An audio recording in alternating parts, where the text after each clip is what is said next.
Alors bonjour et bienvenue dans un nouvel épisode de Podcast ou Sexiste, ou le podcast qui parle de genre et d'égalité en Corse. Donc je suis Audrey Royer et aujourd'hui, nouvel enregistrement en direct pour parler de VIH et d'IST.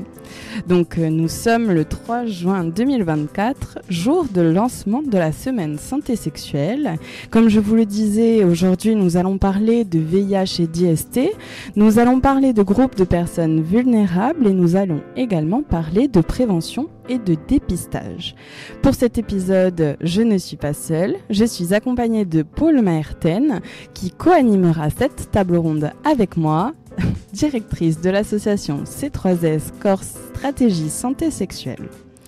Pour cette table ronde, nous serons accompagnés également de Timothée Boyer-Chamard, infectiologue au CHA d'Ajaccio, d'Erika Kurskawa, présidente du Corevi PACA West Corse, de Sylvie Marcaggi, présidente d'Ayutu Corse, de Stéphane Martin, coordinateur Corevi PACA West Corse, et enfin de Kitri Mano, épidémiologiste chez Santé publique France en Corse. Paul, donc déjà merci beaucoup à tous et toutes d'être présentes parmi nous. Paul, on va commencer du coup et tu vas nous parler un peu plus en détail de cet épisode et des objectifs de notre discussion. Nous t'écoutons.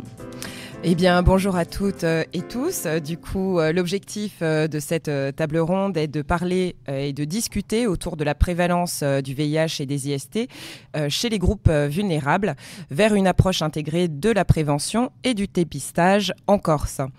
Donc, qu'est-ce que c'est les publics vulnérables ? Eh bien, au VIH et aux IST... Pardon, excusez-moi, je reprends.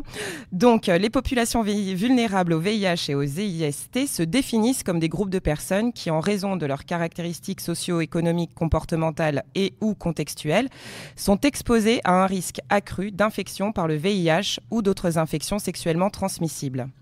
On dit que ces publics font face à beaucoup d'obstacles qui limitent leur accès à la prévention, au dépistage et aux soins, ce qui les rend plus susceptibles d'être infectés et de subir des conséquences graves pour leur santé. Donc, dans les principales populations vulnérables au VIH et aux IST, on rencontrera donc les personnes en situation de prostitution, les personnes transgenres également, les hommes ayant des rapports sexuels avec des hommes, les personnes pratiquant le libertinage, les femmes victimes de violences, donc physiques, sexuelles, conjugales, et aussi les jeunes. Donc on voit bien que les populations ne sont pas limitées au public gay, comme souvent on a l'habitude de le croire, que les femmes aussi sont touchées par les IST et le VIH, et notamment en France. On verra à peu près les chiffres par suite avec Kitri Mano. Et on sait que aussi les facteurs de vulnérabilité vont être la marginalisation et la discrimination, la pauvreté et l'exclusion sociale, l'accès limité à l'éducation et à l'information, la violence et les abus sexuels en tout genre, les comportements sexuels à risque, l'injection de drogue, l'incarcération également. Super. Du coup, pour refaire un petit point définition aussi, parce que peut-être des personnes dans la salle et également des personnes qui écoutent ce podcast ne sont pas au fait de certaines définitions. Donc, qu'est-ce que le VIH aussi il faut rappeler qu'il s'agit du virus de l'immunodéficience humaine, qui est une infection qui attaque le système immunitaire de l'organisme, en particulier les globules blancs. Et ce n'est pas à confondre du coup avec le sida, comme on a l'habitude d'en parler, qui est en fait la stade maladie du VIH, donc une maladie grave d'origine virale, caractérisée par une chute de nos défenses immunitaires dans notre organisme. Donc je vous renvoie aussi à l'épisode 5 de la saison 3 de Podcast ou Sexiste, où le VIH et le sida, toujours autant de stigmatisation en Corse, que l'on avait fait avec Ayutu Corse, notamment. Deuxième définition importante de cet épisode, c'est aussi les IST IST, donc les infections sexuellement transmissibles, qui sont des infections dues à des bactéries, des virus et parasites qui sont transmises par voie sexuelle. Les IST ont des répercussions sur la santé, donc c'est notamment pour ça qu'il est essentiel de les prévenir et de les dépister. Pour continuer, Paul, est-ce que tu peux nous parler de cette importance de la prévention et du dépistage ? Oui, tout à fait. Sur notre territoire comme ailleurs, mais plus particulièrement sur notre territoire, il est désormais plus que nécessaire d'axer la prévention et le dépistage du VIH et des IST, donc, et de mettre en place des approches ciblées et adaptées aux différents besoins des publics que nous connaissons. Ces approches doivent tenir compte des réalités socioculturelles et contextuelles pour chaque population et on doit proposer des interventions accessibles, acceptables et efficaces. Donc les exemples d'approches ciblées, ça peut passer bien évidemment par des campagnes de sensibilisation et d'information adaptées aux besoins de chaque population. Du dépistage, on y reviendra plus tard, du VIH et des IST, facilement accessibles et bien évidemment confidentiels, tout en prenant en compte aussi l'aspect géographique de notre territoire qui ne permet pas forcément un accès aux soins facile. Des services de prévention et de soins adaptés aux besoins des populations, ça on le sait. Continuer la formation des professionnels de santé à la prise en charge des populations vulnérables et l'implication des communautés concernées dans la conception et la mise en œuvre de programmes de prévention et de dépistage. Donc nous avons du travail sur le territoire, c'est la bonne nouvelle. Eh bien, merci beaucoup, Paul, pour cette belle présentation. Donc, il va y avoir 3 parties dans cet épisode. La première partie qui va être comprendre les réalités des groupes vulnérables. Ensuite, nous allons parler des actions de terrain, des acteurs de terrain et de leurs actions. Et enfin, il y aura une dernière partie. On va parler politique de santé, on va parler besoins du terrain et des acteurs avec... Voilà, si vous avez des questions, nous pourrons y répondre. Donc, pour cette première partie, nous allons te laisser, Paul, pour accueillir Erika. Voilà, pour parler des réalités des groupes vulnérables. Donc, autour de cette table, nous avons le docteur Boyer-Chamard, nous avons Erika Kursava. Merci. La présidente du Corivi. Et nous avons également Kitri Mano, donc nous l'avons dit, de Santé publique France. Déjà, je vais vous laisser vous présenter, s'il vous plaît. Kitri Mano, du coup, je suis épidémiologiste à la cellule régionale de Santé publique France PACA Corse, donc basée sur Ajaccio. Ça fait 6 ans maintenant que je travaille ici sur la thématique de la santé sexuelle. Donc voilà, nous à Santé publique France, autour de la thématique de la santé sexuelle, on travaille principalement, notamment en région, sur la surveillance des épidémies, donc que ça soit le VIH, mais aussi les IST, donc les gonococciques, chlamydia, syphilis, le papillomavirus. Voilà, on a plusieurs systèmes de surveillance qui nous permettent de récolter des données et d'essayer de voir comment évolue le dépistage et aussi les taux d'incidence au niveau régional et de pouvoir aider à l'orientation des actions de prévention notamment et de dépistage sur les territoires. Merci beaucoup. Docteur Timothée Boyer-Chamard, donc je suis infectiologue à l'hôpital d'Ajaccio où nous avons des activités bien sûr de conseils intra-hospitaliers sur tout ce qui touche aux maladies infectieuses et tropicales et plus spécifiquement avec mes collègues une activité donc sur le VIH et les IST, donc au sein de l'hôpital d'Ajaccio comme en général dans les hôpitaux en France en général, il y a un service d'infectiologie qui permet de faire le suivi des personnes infectés par le VIH ou atteints d'hépatite virale et d'autres maladies infectieuses bien sûr. Et puis depuis l'année dernière, l'hôpital d'Ajaccio accueille également le centre de dépistage qu'on appelle donc le CEGID, le centre de dépistage qu'on appelait avant anonyme et gratuit, qui garde en tout cas même si c'est plus le nom, qui garde cette spécificité d'être anonyme et gratuit, où nous sommes différents intervenants à participer. Voilà, donc dans une action à la fois de prévention, de diagnostic et de traitement avec le docteur Mahamat qui est responsable de ce centre de dépistage.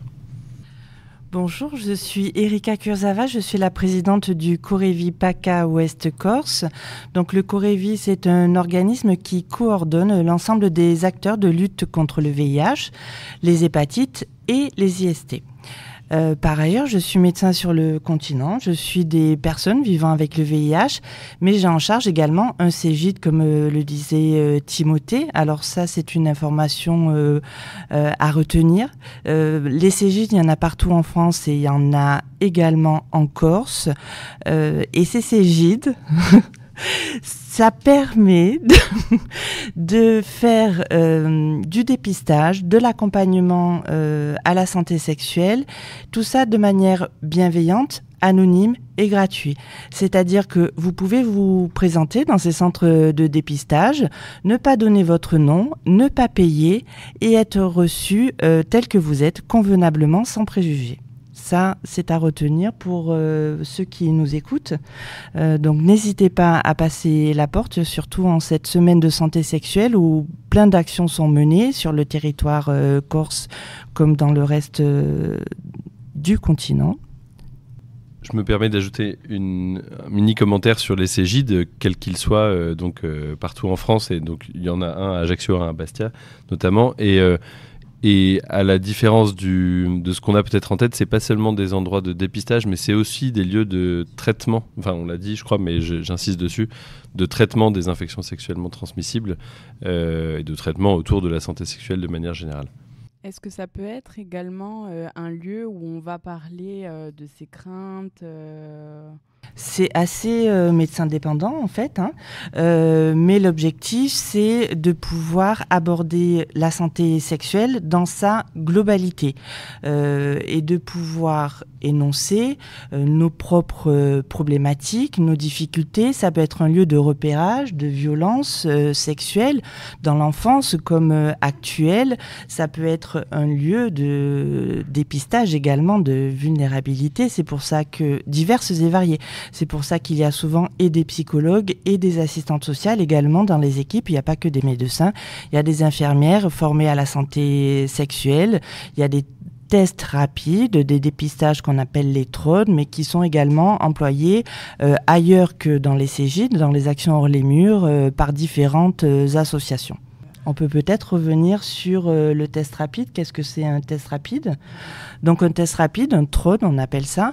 On vous pique au bout du doigt, comme on pique un petit peu les gens diabétiques. On récupère une goutte de sang et on est capable de vous dire si vous avez été en contact avec le virus du VIH dans les 3 mois qui précèdent la piqûre au bout du doigt. C'est-à-dire que si vous avez pris un risque dans la semaine qui précède la piqûre au bout du doigt, donc le test rapide, le test ne sera pas fiable, mais il sera fiable pour tous les risques que vous auriez pris dans les 3 mois qui précèdent. Est-ce qu'au niveau des définitions, vous souhaitez rajouter quelque chose du coup, là, on a parlé de TROD. Il y a les traitements aussi, la PrEP, par exemple, oui, alors les définitions, en effet, il y a beaucoup d'acronymes dans tous, comme partout. Donc le VIH, tu en as parlé et tu l'as très bien défini. La distinction avec le sida, qui est donc la maladie qui est la conséquence du VIH sur une durée plus longue. Je pense que ce qui est important de dire là-dessus, c'est que justement le dépistage à un stade précoce de l'infection par le VIH permet d'accéder à des traitements qui vont éviter si le suivi est réalisé pour toute la vie comme il le faut, d'éviter la maladie qu'on appelle le sida. Et un des objectifs, bien sûr, c'est d'arriver à éradiquer le VIH, c'est un objectif à long terme. À dépister tous les cas de VIH avant qu'ils atteignent la maladie sida, c'est un objectif réel et à court terme. Sur les définitions, donc les IST, les infections sexuellement transmissibles, elles sont assez vastes et tu l'as dit aussi. Et donc sur les traitements qui existent, il y a différentes choses. Donc la PrEP, qui est un acronyme international, mais qui veut en gros dire prophylaxie pré-exposition. Donc ça, c'est un concept un petit peu particulier de prévention qu'on a à notre disposition depuis quelques années. La France a été pionnière dans les études sur la PrEP, dans la mise à disposition de la PrEP et dans sa prise en charge à 100% par l'assurance maladie. Je crois qu'on était le premier pays au monde. Et donc, il s'agit d'un traitement qui se prend de façon quotidienne ou à la demande. Alors, je ne vais pas rentrer dans les détails très précis de la prise de ce traitement, mais en gros, le but de ce traitement est d'éviter la contamination par le virus du VIH uniquement, dans le cadre de rapports sexuels à risque, qu'ils soient consentis ou non consentis. En tout cas, à partir du moment où il y a un risque d'infection par le VIH, ce traitement, pris en amont, en avance, permet d'éviter la transmission. Bien sûr, c'est quelque chose qui doit se combiner. Les Corévis sont plus au fait que moi sur le concept de prévention combinée, mais donc tout ça doit se combiner avec d'autres modes de prévention. Le dépistage est un mode de prévention, puisqu'on sait aussi maintenant que traiter des personnes infectées permet d'éviter la transmission du virus. Ça, c'est ce qu'on appelle, c'est encore d'autres acronymes, mais enfin bref, en gros, c'est le traitement en tant que prévention. Donc c'est un des objectifs du traitement d'une personne infectée. Et dans les acronymes, encore, il y a le TPE. Le TPE, c'est encore un autre moyen à la fois de prise en charge et de prévention, c'est le traitement post-exposition. Donc cette fois-ci, il s'agit de donner un traitement à des gens qui ont eu un rapport à risque, qui donc sont à risque d'avoir été exposés au virus. On peut parfois estimer ce risque ou non. Soit on peut estimer ce risque en fonction du rapport de la personne avec qui a eu lieu ce rapport, et on va estimer la nécessité ou non de prendre un traitement. Soit on n'est pas en mesure de savoir si l'autre personne est infectée, et donc on va partir du principe que peut-être cette personne est infectée, et donc on va proposer ce traitement post-exposition à la personne exposée. Je voudrais insister sur le traitement post-exposition parce que c'est méconnu. Et donc en pratique, qu'est-ce que c'est un traitement post-exposition ? On va prendre une situation banale. Vous êtes de sortie, vous avez un petit peu arrosé, il se passe des choses que vous aviez peut-être pas prévues, dérapage, rapport sexuel non protégé par préservatif ni protégé par PrEP. Et soudain, vous vous rendez compte que vous êtes allé un petit peu trop loin et que vous avez pris des risques. Alors là, que faire ? Donc, allez demander un TPE, un traitement post-exposition. Il faut savoir que ce traitement doit se prendre au plus tôt après le rapport sexuel non protégé. Et on a jusqu'à 48 heures maximum pour prendre ce traitement. Ce traitement, c'est un comprimé qu'on prend tous les jours, pendant 28 jours, pour éviter d'être contaminé par le VIH. Ça n'évite pas les autres infections sexuellement transmissibles qui seront dépistées par ailleurs, mais au moins on est protégé pour le VIH. Et où est-ce qu'on se procure un TPE ? Dans des Cégides, mais également dans toutes les urgences des hôpitaux, des cliniques où on peut demander ce traitement. Il faut insister parce que même les soignants ne restent pas conscients qu'il s'agit d'une urgence et qu'il faut prendre ce traitement au plus tôt. Donc s'il y a d'autres problèmes de santé, vous allez croupir dans la salle d'attente, n'hésitez pas à dire je suis là, ça fait 40 heures que j'ai eu ce rapport, il me faut vite le traitement. Voilà, faites-vous entendre, vous avez le droit de prendre soin de vous. Et les soignants, même s'ils ne sont pas tout à fait tous au courant, c'est leur devoir de prendre soin de vous. Super. Merci beaucoup pour toutes ces informations super importantes et essentielles pour parler de VIH, de sida, d'IST. Comment est-ce que dans le milieu médical, on arrive à identifier et prendre en charge des publics vulnérables ? Est-ce qu'ils viennent d'eux-mêmes ? Est-ce qu'il faut aller les chercher ? Voilà. Comment est-ce qu'on fait ? Je peux répondre ? Vas-y, bien sûr. Oui. Alors, les publics vulnérables dont vous avez parlé tout à l'heure, Paul les a cités. Donc, on a les travailleuses ou les travailleurs du sexe, on a les personnes transgenres, on a les hommes qui ont des rapports sexuels avec des hommes, mais on a également tout un chacun, des hommes, des femmes, lambda, et des jeunes hommes et des jeunes femmes. Donc, c'est là que je voulais revenir sur quelques chiffres sur ces populations clés qui ont été rapportées par l'ONU-SIDA. Et je voudrais vous faire entendre les surrisques des populations dont on a parlé, des populations clés ou cibles. Il faut savoir qu'il y a 35 fois plus de risques d'être atteint par le VIH si on est usager de drogue par intraveineuse et que on n'utilise pas proprement le matériel.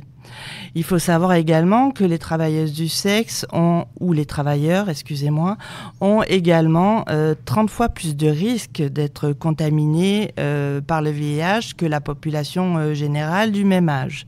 Il faut savoir que les hommes qui ont des rapports sexuels avec des hommes ont, eux, 28 fois plus de risques et les personnes transgenres, 14 fois plus de risques.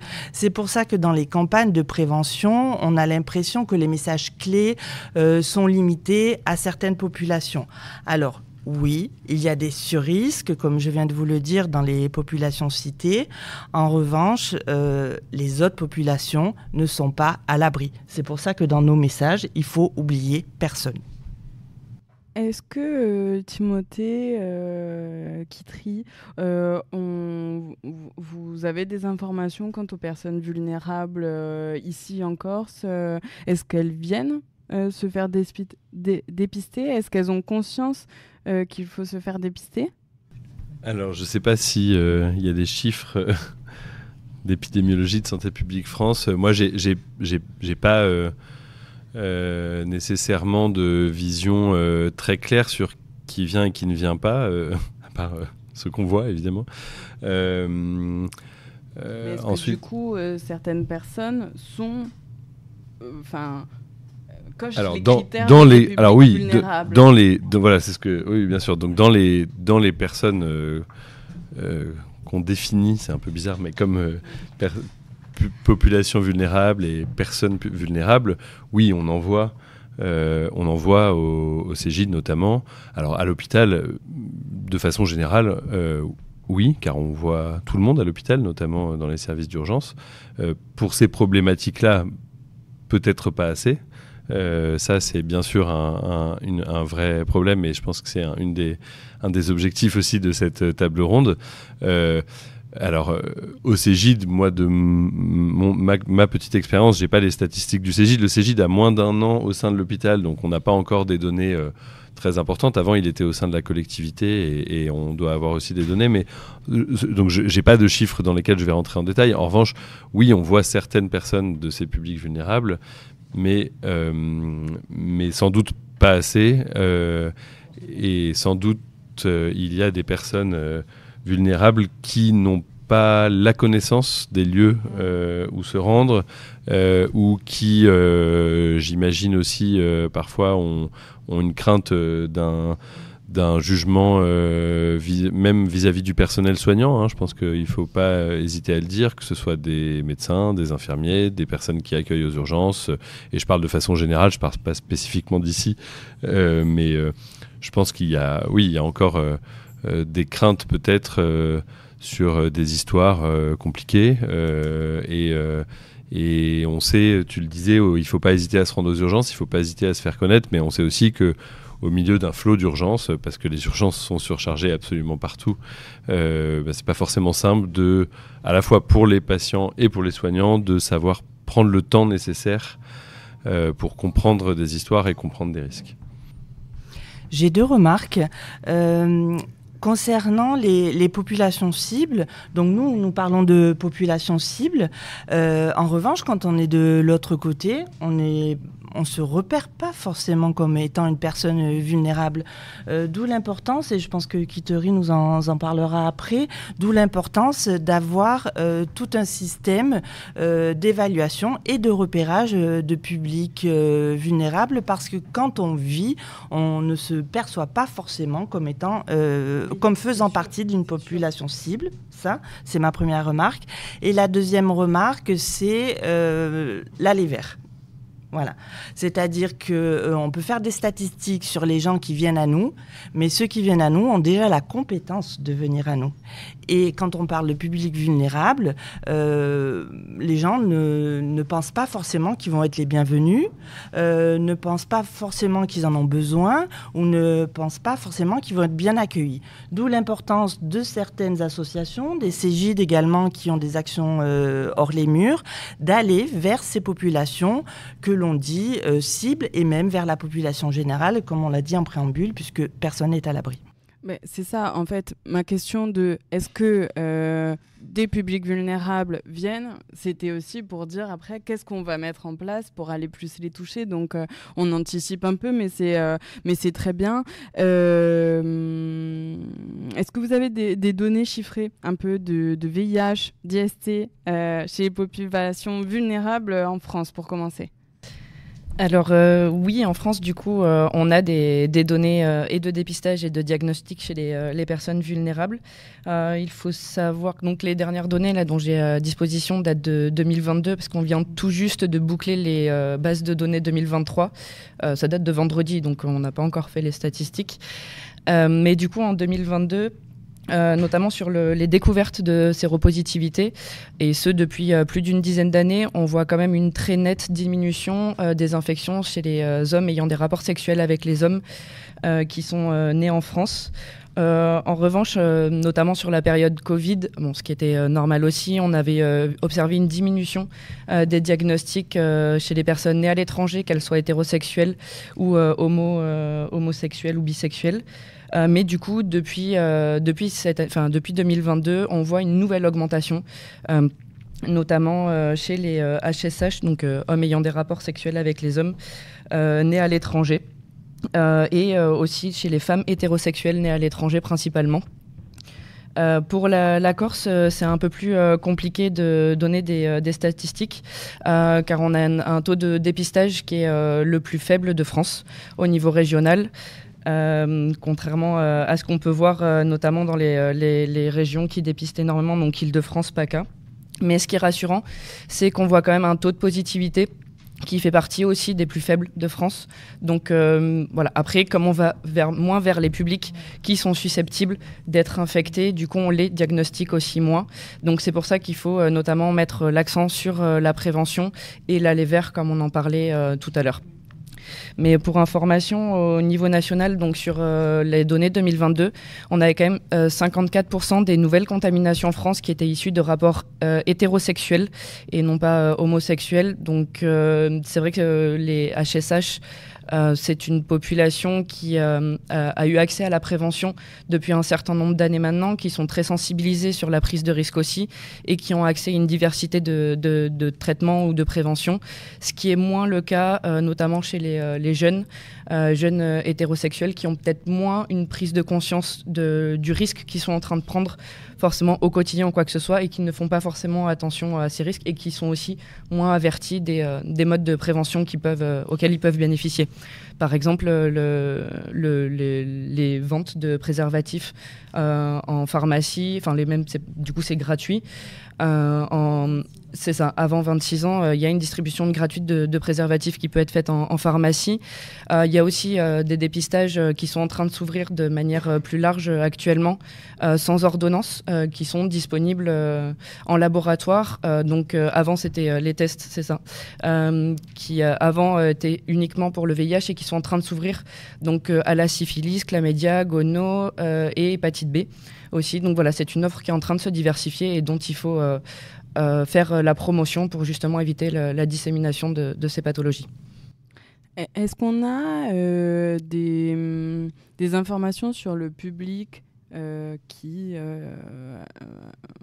qui se dépistent le plus? Est-ce que ça va être les jeunes? Est-ce que ça va être les 25-35 par exemple? Est-ce que ça va être les seniors? Parce que les seniors, est-ce que ça... Ils font partie quand même des personnes qui se font dépister, effectivement. C'est très dépendant de la pathologie. Par exemple, quand on va être plus sur les chlamydia ou autres, ça va être plus les femmes, les jeunes femmes qui vont venir se faire dépister principalement. Sur le VIH, on a une diversité quand même du public qui vient se faire dépister, mais on reste vraiment... quasiment, enfin pas exclusivement, c'est faux, mais du coup quand même sur les populations dont je parlais tout à l'heure, donc les personnes nées à l'étranger ou les hommes ayant des rapports sexuels avec les hommes qui du coup sont plus avertis des techniques de dépistage. Je voudrais dire un mot sur les chlamydia, si vous permettez. Les chlamydia, c'est une infection sexuellement transmissible qui est très fréquente et qui ne donne pas de symptômes la plupart du temps. C'est une bactérie qui peut se transmettre même en présence de rapports protégés avec préservatif. Et donc, il ne faut pas hésiter au cours de sa vie sexuelle de faire des dépistages régulièrement, même si on n'a pas de symptômes, pour dépister notamment ces chlamydia. Pourquoi ? Parce que chez les jeunes femmes, une infection à chlamydia, ça peut entraîner, si c'est pas traité à temps, des stérilités. Et du coup, vers la trentaine, on arrive à se mettre en couple, on cherche à devenir parents, et là, on se rend compte que ça fonctionne pas. Et en fait, il y a des infections à chlamydia qui sont passées inaperçues. Et si on avait pu faire passer le message avant, si on pouvait dire à toutes les jeunes filles et à tous les jeunes hommes également, faites des tests régulièrement pour ces chlamydia, on diminuerait le taux d'infertilité, et ce qui serait une bonne chose. Oui, c'est un virus qui se soigne. C'est une bactérie qui se traite et qui se guérit. Oui. Et sur les chlamydia, justement, on a un taux de diagnostic en Corse qui est plus élevé que celui qu'on observe sur le continent. C'est vraiment une des pathologies pour lesquelles on a vraiment des effectifs assez élevés en Corse. Et c'est principalement donc, les jeunes femmes de moins de 26 ans hétérosexuelles qui sont majoritairement touchées. Donc voilà, c'est vraiment les moments d'aller faire des dépistages assez régulièrement aussi, quand à les demander assez facilement à son professionnel de santé qu'on peut voir régulièrement. Oui, c'est un dépistage qui peut aussi être fait lors de toute consultation avec un médecin traitant, avec un gynécologue évidemment. Et ça, c'est pas forcément proposé systématiquement par les médecins à toutes les jeunes femmes, parce qu'il y a souvent un objectif d'une consultation et que c'est compliqué de parler de tout, même si ça fait partie du rôle des médecins traitants. Ils n'ont pas toujours la possibilité de faire tout le travail de prévention qu'ils voudraient bien faire. Et donc, si les patients, si les jeunes femmes d'elles-mêmes, en revanche, mettent ce sujet sur la table et demandent un dépistage, ils sont maintenant souvent quand même bien informés et font et prescrivent ce dépistage qui peut être fait en laboratoire, qui peut être remboursé et avec des traitements relativement simples ensuite si c'est positif. Quels vont être les défis, nous, acteurs, pour aller toucher ces populations-là, sur ces sujets-là? Est-ce que ça doit rentrer dans une politique de santé? Est-ce que ça doit être une campagne de communication à grande échelle? Est-ce qu'il faut aller faire de la sensibilisation dans les écoles? On a parlé de l'aller vers, donc on va parler aussi des associations. Une personne dans le public nous dit tout. On en parlera tout à l'heure, Sylvie. Mais voilà, ça va être la transition avec du coup les acteurs de terrain. Vous identifiez, vous dépistez, vous avez des données. Comment est-ce qu'on fait pour améliorer ces données-là ?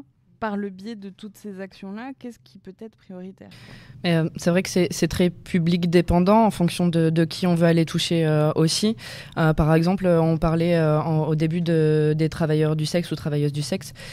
Du coup, il y a pas mal d'études qui ont été faites récemment et qui du coup montrent, notamment sur les études qualitatives, que du coup, il faut quand même s'adapter énormément aussi à leur travail et aux violences qu'ils peuvent ou qu'elles peuvent subir dans leur quotidien, mais aussi prendre en compte le fait que, par exemple, quand on vient sur place avec de la levère les dépister, si c'est pendant des horaires de travail ou quoi que ce soit, il y a une perte de revenus après derrière potentiellement à prendre en compte aussi.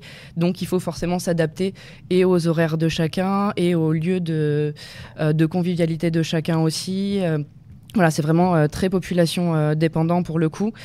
C'est pour ça que c'est très important quand même de diversifier au maximum la manière de communiquer. Pour les jeunes, par exemple, ça va être plus à travers les réseaux sociaux potentiellement qu'on peut aller les toucher, ou les campagnes de ce qu'on appelle marketing social vont être forcément diffusées. Ça sera plus sur des réseaux sociaux. Pour les hommes ayant des rapports sexuels avec les hommes, ça peut être ça aussi, des applications de rencontres. Voilà, le but étant de toucher le maximum et d'informer surtout au maximum pour que les gens aient la possibilité de choisir leurs moyens de prévention après derrière. Vous l'avez dit, du coup, par exemple, une des régions qui dépiste le plus, ça va être la PACA. C'est bien ça. Quelles actions est-ce qu'il y a, du coup, en PACA qui peuvent être peut-être mises en place facilement ou pas facilement sur le territoire insulaire ? Franchement, on n'a pas de leçons à donner. Non, clairement, les acteurs sont investis. Il y a de l'aller vers. La problématique numéro 1, c'est le soutien politique. Ce qu'il faut, c'est renforcer le leadership politique, les investissements et la volonté d'atteindre tous les publics cibles, mais également la population générale. Et la problématique numéro 1, malheureusement, c'est le nerf de la guerre, c'est l'argent. Donc, sous-entendu, il n'y a pas d'argent pour ce genre d'action, quoi. En tout cas, il n'y en a pas assez, ou alors distribué de manière pas forcément adaptée aux besoins de terrain, mais nous y travaillons et nous gardons l'espoir. Oui, parce qu'il y a une difficulté aussi à notre territoire. Tout à l'heure, Paul en parlait, la géographie, avec les temps de trajet extrêmement longs par rapport aux montagnes, etc., qui fait aussi que l'aller vers est peut-être un peu plus compliqué aussi dans nos régions. Oui, dans notre région. Oui, mais ça doit s'entendre et ça doit être aidé. Très bien. À propos de difficultés de territoire, je pense juste à quelque chose. Ce qui est mal connu encore de la population et des médecins eux-mêmes, et voilà, c'est que en ce qui concerne donc le dépistage, évidemment, peut être fait par tous les médecins, prescrit par tous les médecins, fait dans tous les laboratoires. Alors évidemment, il n'y a que dans les Cégide que ça pourra être fait de façon anonyme. Et la PrEP est aussi, donc, dont on a parlé tout à l'heure, je vous rappelle, c'est le traitement pré-exposition, un traitement à but préventif, peut être prescrite et suivie par tous les médecins en France,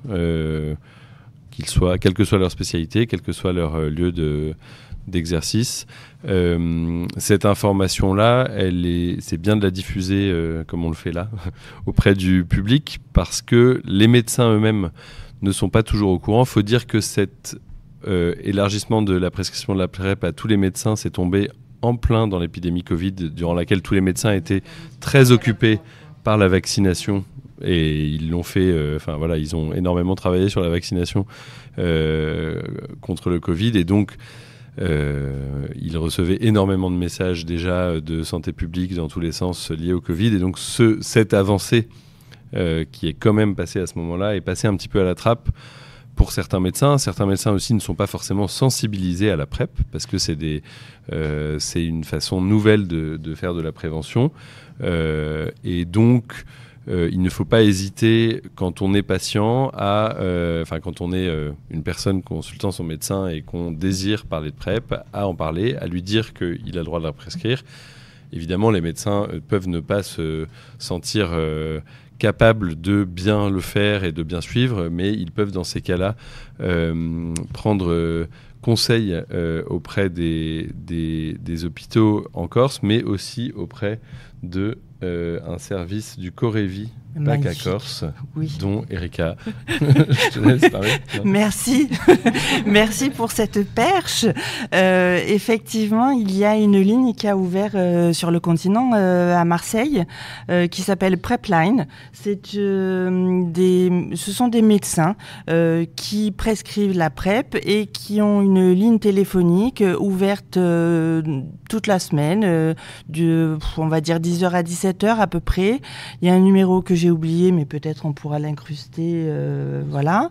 Donc c'est une ligne qui est dédiée aux prescripteurs, aux médecins généralistes, aux soignants, au personnel de santé. On peut appeler pour demander comment prescrire la PrEP parce qu'on n'est pas tous à l'aise avec ça et c'est normal. Donc il ne faut pas avoir honte de demander de l'aide et on est là pour ça. Donc n'hésitez pas à nous appeler. C'est accessible pour tout le monde. Si je dis pas de bêtises, normalement dans le cadre de protocoles de coopération médicale aussi, les sages-femmes et les infirmiers ont le droit aussi, quand il y a un accord avec les médecins, et l'ARS. Ouais. Donc c'est pas systématique. Aussi. Non, pas systématique. Voilà, il y en a certains qui sont en capacité de le faire dans le cadre de protocoles de coopération. Voilà, donc je reviens sur la volonté politique. Et il faudrait également que l'ARS facilite l'accès à ces protocoles, puisque effectivement c'est une usine à gaz pour arriver à mener ces protocoles de coopération. Voilà, donc c'est un médecin et une IDE qui doivent faire ce protocole ensemble, on ne dépasse pas des lignes, etc. Donc c'est normal, mais il faudrait également nous aider à faire ce genre de protocole au niveau régional, notamment, et éviter que toute la paperasse retombe sur une personne, parce qu'on est quand même un peu débordé. Oui, c'est ça. Voilà, on a besoin d'aide. Est-ce que vous voulez terminer par une information essentielle, peut-être que l'on n'aurait pas abordée durant cette partie, qui vous semble importante, de certaines stats que l'on aurait oublié de dire, non Alors moi, je voudrais dire un petit mot aux gens qui nous écoutent, aux gens qui sont dans la salle. N'ayez pas peur d'aller vous faire dépister. Dans le pire des cas, vous pouvez être séropositif pour le VIH. Et si vous êtes dépisté à temps, vous avez un traitement qui évite de tomber malade, d'avoir le sida. Donc franchement, allons tous nous faire dépister. On a juste à y gagner de la santé. C'est ça. Et ce traitement, justement, on en parlait au début, le TASP permet aussi de ne pas retransmettre le virus. Et du coup, quand c'est pris à temps et que le traitement est pris avec une bonne observance, du coup, permet de ne pas infecter aussi d'autres personnes derrière. Et maintenant, il est efficace et bien toléré. Et on a même des traitements injectables qui peuvent être donnés tous les 2 mois. Et on évite d'avoir un comprimé par jour. Donc, c'est assez confidentiel et ça évite de laisser traîner les boîtes à la maison si on veut pas en parler, ou lorsqu'on part en voyage, c'est pas dans la valise et ça évite les éventuelles discriminations qui malheureusement persistent encore trop. Oui, c'est un peu plus confortable quand même qu'il y a quelques années. Justement, je vous renvoie toujours vers cet épisode où on a parlé de VIH et de sida, notamment avec Sylvie Marcage, parce qu'elle nous faisait la comparaison des anciens traitements qui étaient quand même très très lourds, où il fallait se réveiller la nuit pour prendre le traitement, etc. Toutes les 3 heures, ou je sais plus, qui avaient quand même de gros effets secondaires. Maintenant, c'est plus ça. Alors, entre guillemets, c'est plus confortable, mais c'est pas non plus une maladie où on doit se dire bon, mais c'est pas grave si je la chope.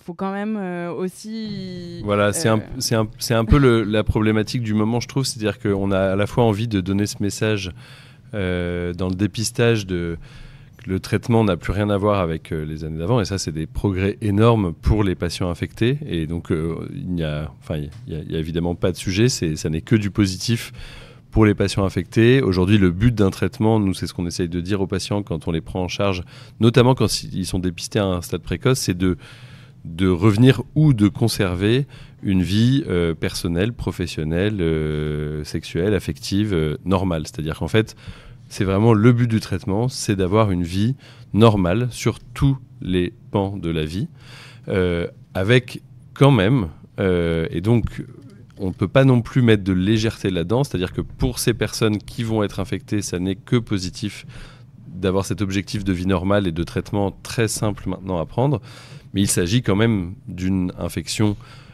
chronique qui va nécessiter un traitement et un suivi à vie. Donc c'est loin d'être anodin.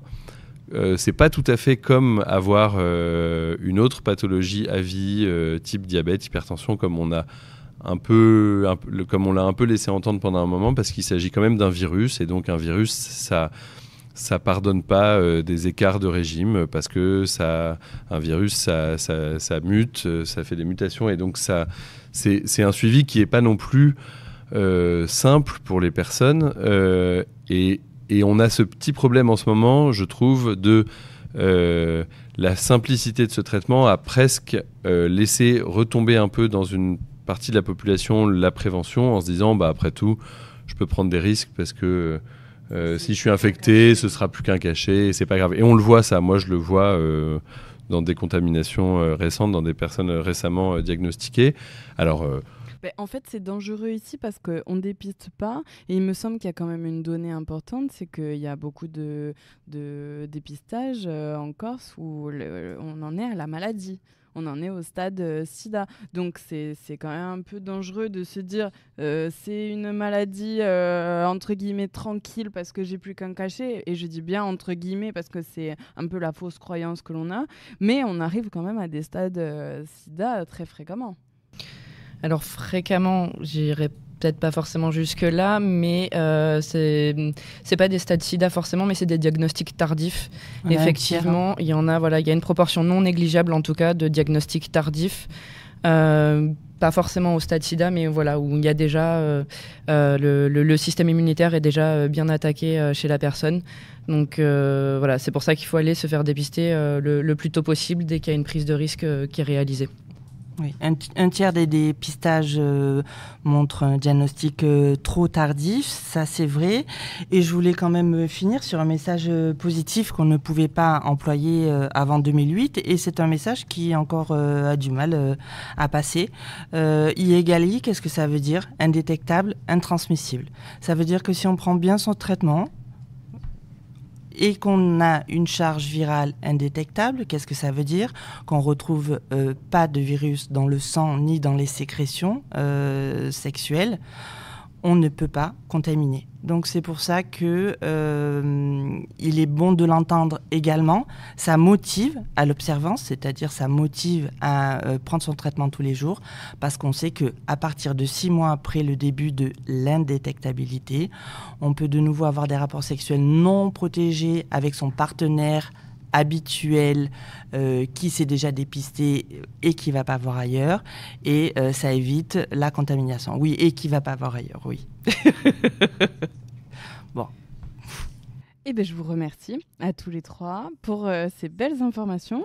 Nous allons passer du coup à la suite avec les acteurs de terrain.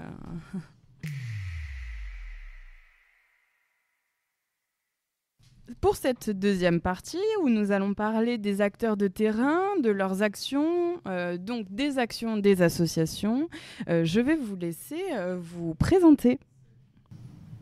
Oui, bonjour. Donc, je suis Stéphane Martin, je m'appelle Stéphane. Donc, je travaille pour le Corévi PACA Ouest Corse, donc le comité régional de coordination de lutte contre le VIH et les IST. Et d'une façon plus globale, on travaille effectivement sur la santé sexuelle, dont la présidente est, que vous venez d'entendre, Erika Kurzawa. Merci. Alors, bonjour à tous et toutes. Moi, je suis Sylvie Marcage, la présidente de l'association Ayutu Corse. Alors, l'association s'occupe de personnes vivant avec le VIH et s'occupe également aussi de prévention et de dépistage. Rebonjour, Paul Maerten, donc coordinatrice de Corse Stratégie Santé Sexuelle, animatrice de l'espace de vie affective, relationnelle et sexuelle et du dispositif itinérant Van, Nina et Simone. Et bien du coup, on a essayé du moins de faire un état des lieux. On a parlé de données, du moins les données que l'on avait. Mais déjà, qu'est-ce que vous pensez de cette première partie? Est-ce que vous avez quelque chose à rajouter? Elle est surtout essentielle. Merci à eux d'essayer d'expliquer, parce que en fait, je pense que le plus important dans tout ça, c'est l'information, avant tout. L'information de tous les publics, alors publics vulnérables ou pas. Il faut informer le public, et donc quand les médecins parlent aussi clairement, enfin je veux dire c'était relativement simple, enfin je pense. Donc merci à eux parce que c'était clair et important, ce qu'ils disent est forcément très important. Je pourrais rajouter effectivement que les médecins travaillent notamment avec les données qui leur sont transmises.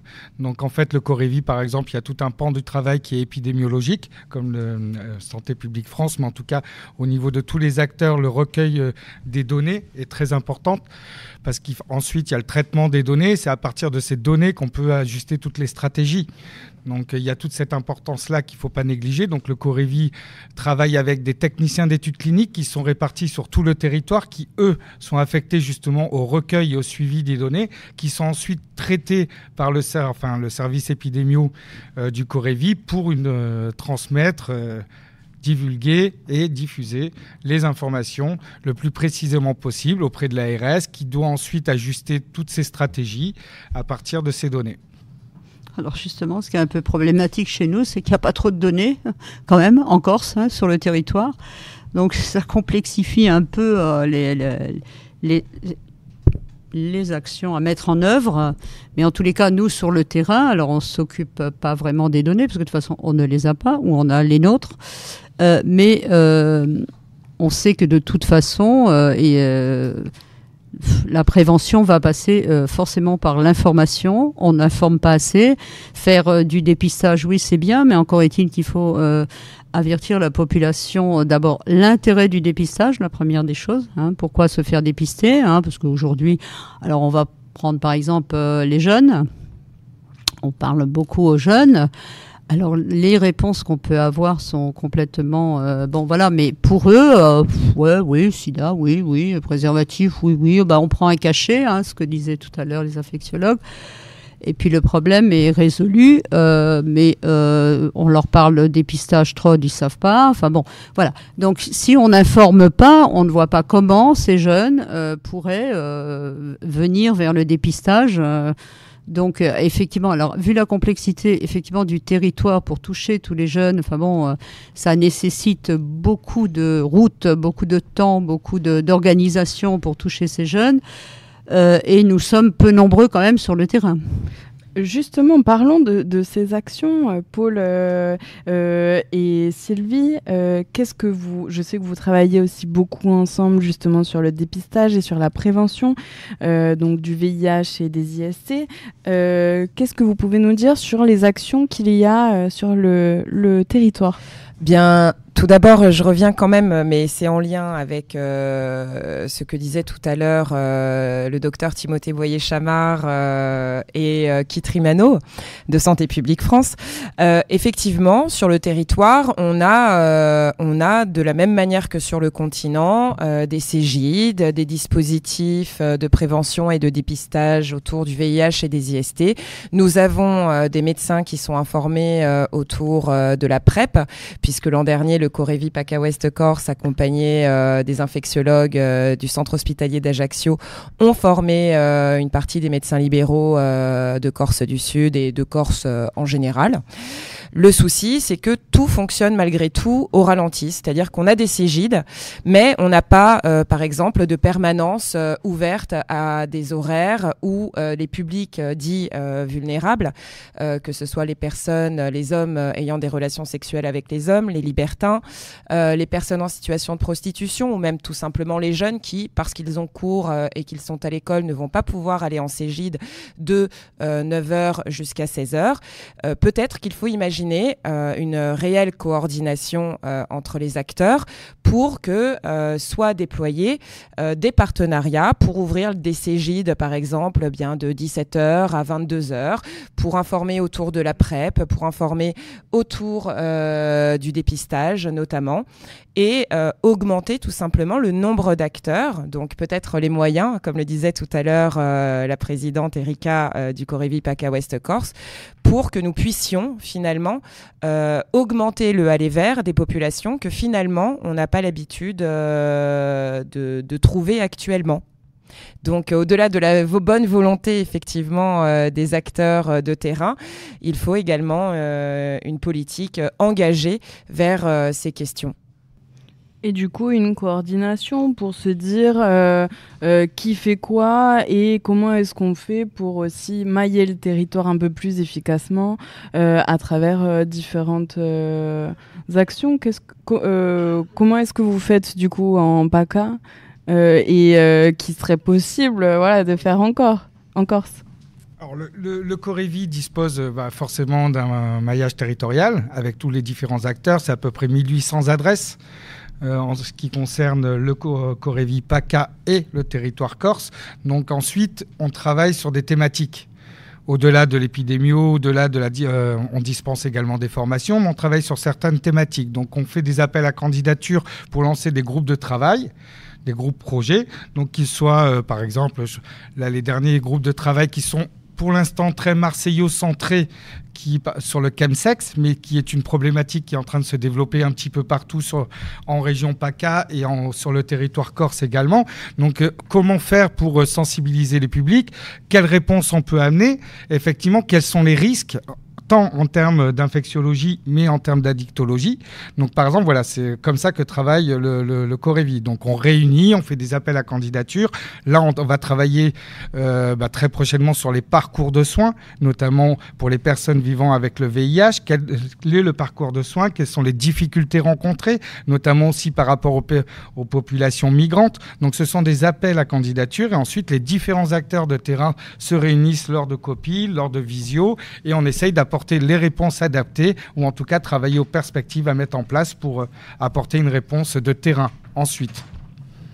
Moi, je pense qu'il est évident que ce qu'on manque beaucoup quand même, c'est de personnes investies dans ce domaine. Enfin, c'est incontestable, quoi. Je veux dire, sur un territoire aussi élargi que le nôtre,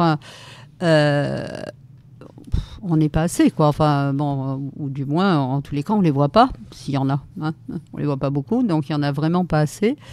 Et donc, avant nous, c'est bien que le Corevi fasse, c'est très bien, ces états des lieux, etc. Après, pour mettre en œuvre ici, ça va pas être aussi simple, à mon avis, qu'à Marseille, hein, avec le nombre d'acteurs qu'il peut y avoir, etc. Donc, c'est vraiment pas simple ici, hein, c'est le moins qu'on puisse dire. Hein. Mais la volonté y est, hein, il y a quand même aussi des gens...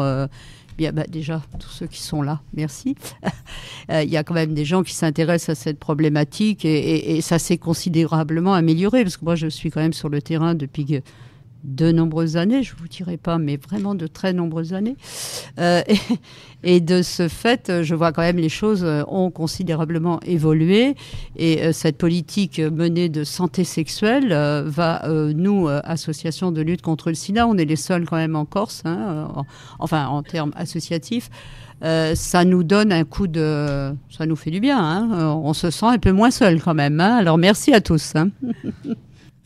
La promotion de la santé sexuelle, c'est aussi imaginer de pouvoir travailler tous ensemble, acteurs dédiés à la santé sexuelle, affective et relationnelle, de pouvoir travailler de façon transversale, parce qu'on s'aperçoit que, et le premier exemple va être notamment l'université de Corté, mais parce que justement les jeunes viennent voir les acteurs associatifs pour du dépistage, mais on voit bien que d'autres thématiques des 8 champs de la stratégie nationale de santé sexuelle arrivent dans les échanges que l'on peut avoir avec elles et avec eux.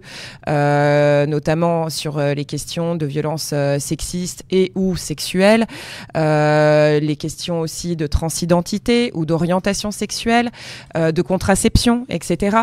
Donc, encore une fois, peut-être que l'important aujourd'hui, parce que les acteurs sur le territoire sont identifiés, puisque nous ne sommes pas non plus 40 000, en revanche, il faut peut-être se décider à travailler conjointement, ensemble et de façon transversale auprès de tous les publics pour répondre rapidement à toutes les questions qui vont être autour de la santé sexuelle. Moi, je trouve que ça s'est quand même nettement amélioré, notamment depuis que des acteurs s'implantent sur le territoire. Le premier village santé sexuelle, organisé en septembre 2021, a quand même réuni pas mal d'acteurs. On voit que chaque année, de nouveaux acteurs s'impliquent et viennent, en tout cas, proposer des actions pour ces villages-là. On se connaît mieux. Voilà, c'est ce que je te dis. Enfin, c'est ce que je disais tout à l'heure à tout le monde. Ça s'améliore. Il y a quand même un coup de boost en 3 ans. Indéniablement, parce que nous, on a quand même été très, très seuls pendant de très nombreuses années sur le terrain, au moins sur la prévention VIH et hépatite. On était vraiment, c'est le mot, seul. Hein. Alors, seul, on est une toute petite structure aussi. Hein. On a très peu de moyens humains pour travailler. Alors, on est régional, hein, on est... nommé par l'ARS sur toute la région, oui d'accord, mais enfin, on est tellement peu qu'on ne peut pas non plus, on n'arrive pas à répondre à toutes les demandes et à tous les besoins, ça c'est évident. Donc on est en dessous de ce qu'on pourrait faire en termes d'information sur les publics cibles, mais pas que. Sur tout le monde, en fait. Est-ce que ça explique aussi ce manque en termes de données, le fait qu'il y ait peu d'acteurs? Est-ce que ça explique qu'il y ait moins de dépistage, qu'il y ait moins de données Oui, forcément. Encore une fois, déjà, pour que les gens viennent au dépistage, faut leur expliquer quand même l'intérêt. Je ne suis pas convaincue avec énormément de public qu'on rencontre. On parle de TROD, on nous regarde. On ne sait pas ce que c'est. On dit qu'il y a, par exemple, des autotests en pharmacie. Ça fait quand même quelques années qu'ils existent. Mais je pense que ce qui détient la palme de tout ça, c'est le TPE. Parce que le TPE, dont ont parlé les deux médecins tout à l'heure, qui est quand même un dispositif qui existe au moins depuis presque 20 ans, si je ne me trompe pas, qui est quand même un outil simple, il est totalement méconnu du public et de tous les âges. Donc, comme ça, encore des jeunes, on peut comprendre, mais de tous les âges. Et c'est quand même un outil formidable. Vous vous rendez compte, vous prenez un risque. Bon, on est tous potentiellement, à n'importe quel âge d'ailleurs, dans la possibilité de prendre un risque un soir ou un moment d'égarement. On est tous. Il n'y a pas de problème. On a cet outil-là depuis plus de 20 ans. Comment c'est possible qu'une grande partie du public, enfin du moins en Corse, ne le connaissent pas, malgré que moi j'ai fait des campagnes d'affichage, alors local, hein, régional, pendant des années, ça n'a aucun impact. Bon, mais encore une fois, on n'est pas assez nombreux, quoi. Voilà, il faut diffuser. Donc là, maintenant, avec les dispositifs qui sont mis en place effectivement aujourd'hui, alors pour ne pas parler déjà de C3S qui coordonne quand même beaucoup d'actions et qui donc va à chaque fois parler VIH et parler prévention. Et c'est magnifique parce que quand même, il va y avoir une diffusion beaucoup plus importante. Donc, faut du temps, hein, mais petit à petit, on espère que les choses vont s'améliorer. Et si je peux vous rassurer, le TPE est connu effectivement sur le continent, mais pas tant que ça non plus. C'est aussi pour ça que le Corévi a un groupe de travail autour du TPE. Mais c'est vrai que divulguer l'information, en tout cas, faire une prévention à partir du TPE, c'est très très important. Effectivement, ça a été souligné par les médecins tout à l'heure, mais le TPE c'est primordial, c'est-à-dire dès l'instant où il y a un risque, il y a un diagnostic fait soit par les Cégide, soit en hôpital, mais à un moment donné le diagnostic est fait, s'il y a le TPE qui est pris, les risques sont éliminés d'effectivement être infecté par le virus du VIH. Et c'est très important, c'est gratuit, donc il faut pas hésiter. Et je pense que, quels que soient les territoires, il ne faut pas hésiter à user du TPE. Alors, le problème qui se pose, tu as tout à fait raison, Stéphane, sur l'information autour du TPE. Effectivement, la population générale ne connaît pas forcément le traitement post-exposition. En revanche, nous avons pu constater dans le tissu associatif que de nombreux professionnels de santé dans certains centres hospitaliers en Corse connaissent plutôt mal le traitement post-exposition et parfois refusent de l'octroyer si la personne n'a pas été victime d'agression sexuelle ou de viol. Mais ça, ce n'est pas possible. Oui, Ah mais oui, pour le coup, c'est un c'est constat. la vérité. C'est un constat. Mais ça ne peut pas être Et possible. on se retrouve le week-end à devoir appeler des infirmières, des machins, à essayer de bouger tout le territoire pour que la jeune ne dépasse pas le délai de 48 heures pour avoir accès à son TPE parce qu'elle a été rejetée dans les urgences d'un centre hospitalier. Et cela ne doit pas être. Comment ? Je le répète, cela ne doit pas être. On est bien d'accord. Mais blague à part, ça veut dire qu'il faut aussi augmenter le nombre de formations auprès des professionnels de santé, leur faire entendre bien que finalement donner le traitement post-exposition pour, entre guillemets, rien, juste pour en tout cas l'angoisse d'une jeune, eh bien ça coûtera de toute façon moins cher que de prendre le risque qu'elle soit atteinte du VIH. Je parle au niveau... une médication tout au long de la vie. C'est ça, Parce exactement. que quand on parlait tout à l'heure de prendre juste une pilule, c'est pas très. Les jeunes peuvent prendre conscience aujourd'hui qu'effectivement le VIH, on peut le soigner entre guillemets parce qu'il n'est pas véritablement soigné. Il est contenu. Ouais, voilà. Il est totalement contenu. Alors effectivement, il y a une charge virale qui est indétectible au fil du temps, mais ça reste un traitement à vie qui peut entraîner aussi des comorbidités à un moment donné. Donc ça reste quand même une affection grave. Mais bon, qui est contenu. Et quand même pas banal. Alors là, Et pas vous banal. parlez sur un plan Parce que médical, moi je parlerais aussi sur un plan social. C'est ça, voilà. la sérophobie. Et la sérophobie, elle est quand même toujours très présente. Voilà, aussi simple que ça en a l'air. Vivre avec une séropositivité même traitée. Moi, je parle quand même, on rencontre beaucoup de gens qui sont séropositifs depuis de nombreuses années pour certains. Quand on parle avec eux de vie affective, sexuelle et tout ce que vous voulez, là, eh bien, ils se refusent à tout. Pourquoi ? Mais là, ta charge est indétectable. Oui, mais alors, en conscience, j'en parle pas. Si j'en parle pas, je me sens pas bien. Voilà. Si j'en parle, les gens partent en courant. Ah, d'accord. Oui, en plus de la stigmatisation extérieure. Ça existe encore, tout ça. Il faut surtout pas croire que tout ça a complètement disparu. Alors, ça s'est amélioré et il y a beaucoup de couples sérodifférents, c'est-à-dire sérodifférents, je traduis, un est positif et l'autre n'a rien, d'accord. Il y en a, aujourd'hui il y en a quand même beaucoup aussi, mais il y a aussi des gens qui se refusent à une vie relationnelle, affective, sexuelle, etc., parce qu'ils sont séropositifs. C'est là aussi, enfin je veux dire, le poids social ou dans une entreprise qui vont pas en parler, ou s'ils en parlent, mon Dieu, qu'est-ce qui va se passer ? Enfin, ça existe encore, tout ça. Alors pour les jeunes, bon, ça paraît... je pense que la problématique pour eux ne les effleure même pas, parce que quand ils disent on prend un cachet puis voilà, mais pour des adultes qui travaillent, qui ont des vies actives, etc., il faut savoir que ça existe encore, quoi. Enfin, je veux dire, c'est pas simple tout ça. Alors pour reprendre un peu le sujet, c'est très intéressant ce que vous dites. Je vous renvoie toujours vers cet épisode où on en a parlé de cette stigmatisation malheureusement qu'il y a encore aujourd'hui, et notamment en Corse avec ses particularités. Quels autres types d'actions est-ce que vous mettez en place sur le territoire ? Je m'adresse notamment à toi, Paul. 1 an de création de ces 3S, mais déjà énormément d'actions que tu proposes. Est-ce que tu peux nous en parler ? Eh bien, par exemple, sur 2024, on avait l'ambition, notamment avec l'unité infectiologie, le service infectiologie du centre hospitalier d'Ajaccio, et en partenariat avec le service médecine préventive de l'université de Corte et à U2 Corse, ou de proposer justement une campagne de sensibilisation autour du TPE. Sur les réseaux sociaux ?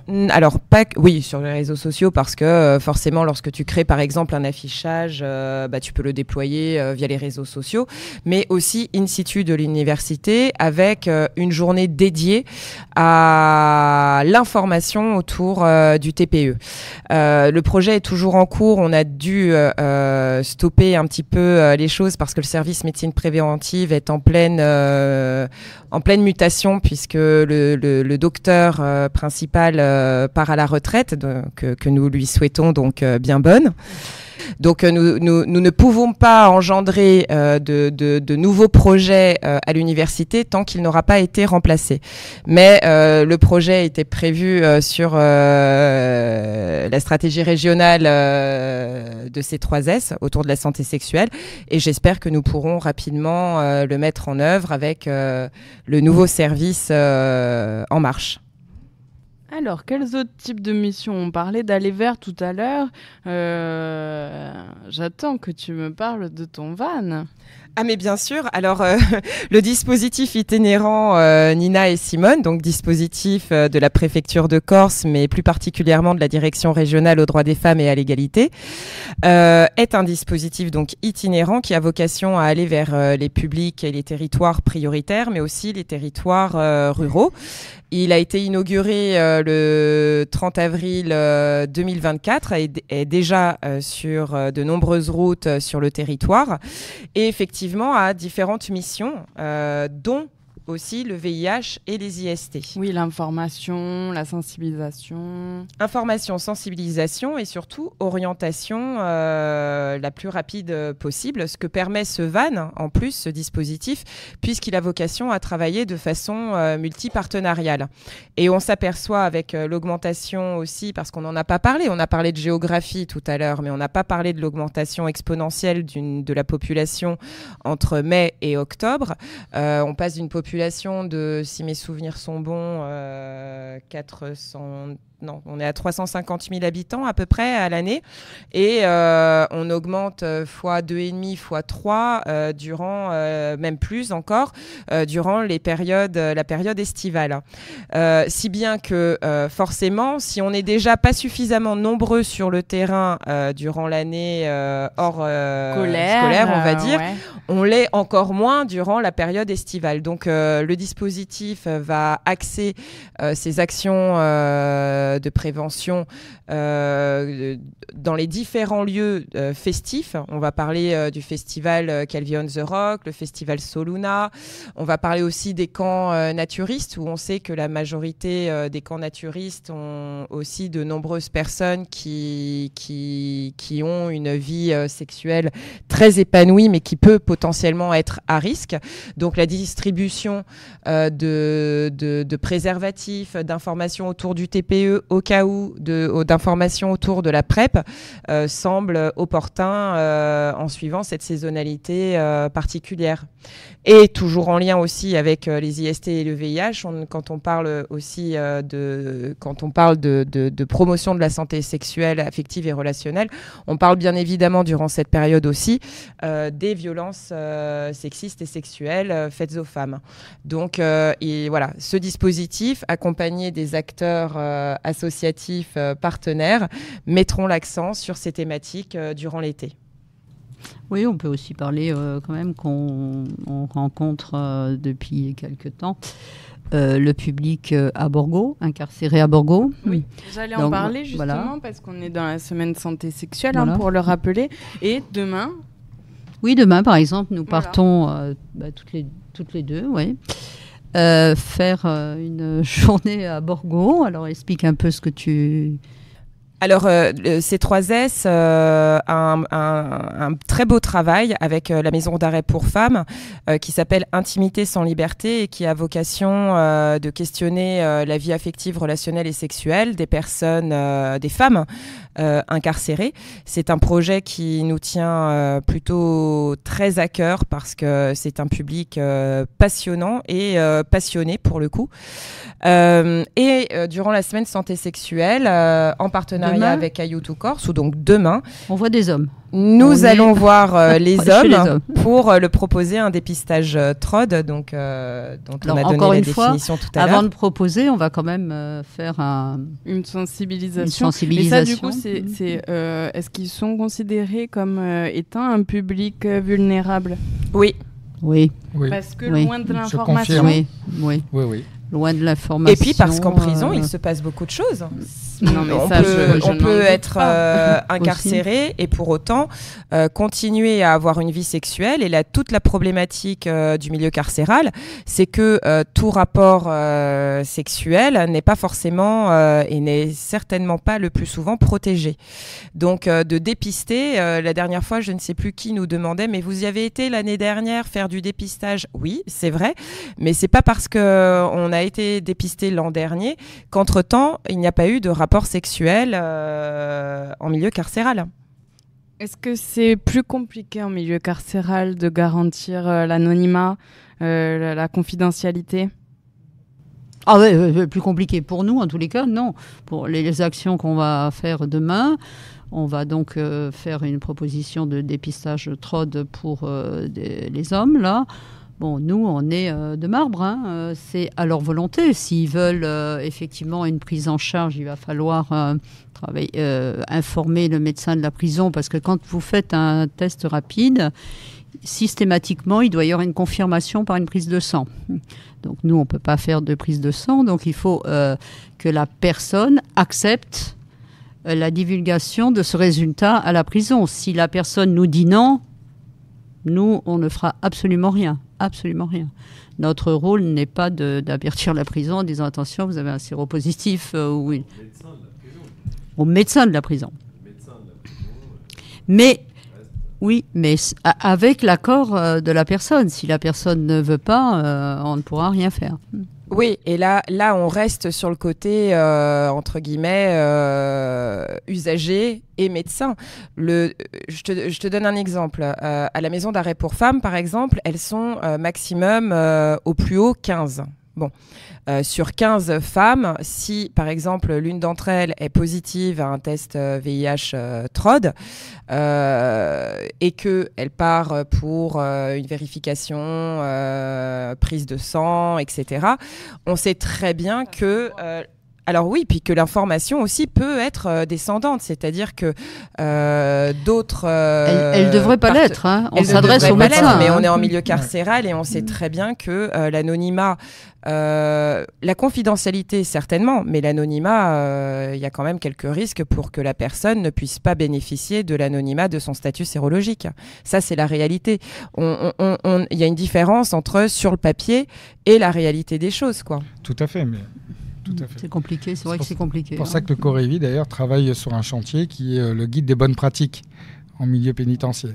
D'accord. Donc, qui devrait sortir prochainement, enfin, en tout cas d'ici la fin de l'année, avec tous les acteurs, en tout cas les établissements pénitentiaires qui sont au nombre de 13 sur toute la région. Donc, effectivement, ce guide devrait sortir très prochainement et à voir si on ouvre ce guide avec justement de l'opérationnel ensuite, avec des formations de nouveau en santé sexuelle au sein des établissements pénitentiaires, avec effectivement de la prévention, du dépistage. Donc, tout ça est en cours. Oui, c'est super. Oui, c'est bien. On parle de public vulnérable. Je veux juste dire, parce que ça me vient comme ça, hein, c'est un peu en vrac, mais bon, ça me vient. C'est en Corse la difficulté qu'on a à trouver les publics cibles. Alors, les publics cibles, on les connaît, hein, ils ont été nommés tout à l'heure par l'épidémiologiste. Donc, ok, on les connaît quand on parle de la prostitution. Alors, voyez-vous, en Corse, la prostitution existe, hein, comme partout ailleurs. Où comment on les trouve? Comment le public, par exemple, HSH. Nous, on travaille depuis presque 20 ans avec l'aide du SILAction, qui nous finance depuis de très nombreuses années, sur le public HSH. Donc, hommes ayant des rapports sexuels avec des hommes. Il nous a fallu des années pour arriver à trouver les lieux. À l'époque, hein, parce qu'il y avait des lieux identitaires, bon, il y en a de moins en moins, parce que maintenant c'est les réseaux, effectivement, hein, c'est passé sur les réseaux. Mais voilà, tout est compliqué ici. Voilà, on connaît des publics cibles, mais pour les trouver, hein, il n'y a pas d'établissement. Voilà, on va faire une soirée dans le Marais, hein, on en est loin, hein, voilà, pour trouver le public gay. Non, mais voilà, enfin, c'est quand même des réalités qui ralentissent considérablement aussi nos actions. Parce que, alors la prostitution, on en parle depuis quand même un bon moment, hein, de ce public cible. Oui, on en parle. pour les trouver, comment on fait, voilà. Tout est par compliqué. les réseaux aussi, mais bon, peut-être qu'on en reparlera tout à l'heure, mais du moins il y a des études qui sont menées. Oui, je sais qu'il y a eu des études, je sais. Pour essayer de les identifier plus facilement, justement, pour ensuite pouvoir potentiellement aller faire parfois des sensibilisations. sur les sites de rencontres gays, parce qu'il y a aussi de la prostitution gay, indéniablement, ça on le sait. Le hasard a fait, puisque nous sommes sur ces réseaux, donc effectivement, de temps en temps, on arrive à faire venir des gens, mais c'est vraiment très exceptionnel. Je veux dire, rien n'est facile, quoi. Non seulement on n'est pas nombreux, mais en plus c'est compliqué, quoi. Pour trouver tous ces publics, c'est compliqué. Voilà, c'est tout ce que je voulais dire. Rajouter dans le décor. D'où l'importance de renforcer les acteurs de terrain en Corse. Et en nombre surtout. Et en nombre. Alors, en attendant de renforcer aussi ce maillage et de recruter, entre guillemets, de nouveaux acteurs, etc., quels outils vous avez en votre possession qui vous aident et quels outils est-ce que vous souhaiteriez avoir dans l'avenir pour faciliter justement cette prévention et ce dépistage? C'est une question compliquée, j'avoue. Non, mais les outils, on utilise tous les outils possibles, je pense. Je crois que c'est pas une question d'outils, mais... Outils, ça peut être de la communication, par exemple. Ça va pas être de TPE, parce que ça, on en a parlé, on sait que vous... Non, mais tu parles d'outils. On parle de la communication. Communication numérique, ça, il faut effectivement le développer de plus en plus vis-à-vis des publics cibles. À chaque public, sa communication et une communication numérique. C'est là où on va pouvoir toucher un plus grand nombre par rapport à la prévention, par rapport à l'usage du TPE, par rapport à la PrEP, et ainsi de suite. Je pense qu'effectivement, un des premiers outils à utiliser, c'est effectivement la communication numérique. C'est ce qu'on fait quand même depuis pas mal de temps. On est quand même le renforcer sans doute. Oui, on peut toujours mieux faire. Donc ça, c'est sûr et certain qu'on peut continuer. Mais bon, ça fait quand même un moment qu'on est sur les réseaux, un moment qu'on est sur des sites de rencontres, un moment qu'on est sur des sites échangistes aussi. Enfin bon, on essaye d'élargir le plus possible les publics cibles. Un outil aussi dont on s'empare depuis très très peu de temps, mine de rien, sur le territoire, et je pense notamment à même certaines de mes collègues autour de la table, mais ce sont les événements communautaires. Alors, c'est pas forcément la meilleure des méthodes parce qu'on aurait tendance à essayer de travailler de façon globale, etc. Mais on est encore en période d'essai là-dessus. Mais là, on le voit avec la semaine santé sexuelle et on a démarré il y a déjà quelques mois. Oui, depuis quelques temps, avec certains acteurs, on crée des événements un petit peu plus communautaires. On l'a vu avec le groupe de parole destiné aux personnes trans, non-binaires ou en variation de genre. On le voit toute la semaine santé sexuelle avec les différents Love Café, Queer Café, apéro sexo que l'on tente de mener à bien, notamment à Cargèse, Bastia et Ajaccio. Petit à petit, on attire une communauté dite vulnérable, même si ce mot techniquement m'agace un petit peu et que je trouve assez stigmatisant à l'origine. Mais finalement, de tenter des événements communautaires fait que l'on attire aussi les personnes. Alors c'est sûr que demain, je pense notamment aux personnes en situation de prostitution, si demain on fait un groupe de parole dédié aux personnes en situation de prostitution, je ne suis pas sûre qu'on attirera beaucoup de monde. En revanche, c'est vrai qu'il y a eu une étude, mais il y a aussi les pères, enfin les pères. Alors même pas parce qu'on n'en est pas à ce stade-là, mais chez les jeunes, si on pense prostitution des jeunes, bien moi ce sont des jeunes qui m'ont parlé d'une application que je n'ai plus en tête mais qui est notée, d'une application où en fait dès l'inscription, au bout de 30 secondes, si vous mettez en pseudo jeune fille 13 ans brunette, eh bien vous avez plein de types géolocalisés qui vous répondent en 30 secondes. On a fait l'essai et plein d'hommes répondent monde, c'est un espèce de chat roulette, mais version améliorée d'aujourd'hui. Ce qui est quand même extraordinaire. Hein. J'ai tenté l'expérience avec des jeunes. Dans le mauvais sens. Oui, mais dans le très mauvais sens du terme. Mais évidemment, c'est pour voir à quel point c'est terrible, quoi. Et je ne pense pas que des jeunes qui seraient en situation de prostitution, consciente ou pas, sont sensibilisés au VIH et aux IST. Donc, on a des moyens de aller vers. Ça, c'est sûr qu'on a des moyens pour aller vers. On a de super outils. Techniquement, on manque de temps. Pour reprendre les paroles d'Erika, de temps, d'argent, de moyens humains et financiers. Si on veut faire un travail de fond et qu'on veut bien le faire, il faut des postes dédiés aux différents publics et qui vont vraiment aller au fond des choses. Et je rajouterai un petit point par rapport à justement toutes ces applications en ligne, etc., et qui peuvent amener à la prostitution ou à des rencontres, etc. Il y a aussi un outil, puisqu'on parlait des outils qu'il faudrait effectivement améliorer, c'est l'outil juridique. C'est-à-dire forcer effectivement les détenteurs de ces applications à diffuser de la prévention et de la sensibilisation. Et là, c'est que possible, c'est pas le cas, et puis ça ne peut être possible que par l'outil juridique. Alors oui, mais regarde, on a quand même notre partenaire, on fait de la prévention sur Wild. Alors pour ceux et celles qui ne connaissent pas le site, Wild est un site de rencontres libertines qui géolocalise les différents adeptes, puisqu'ils sont appelés adeptes.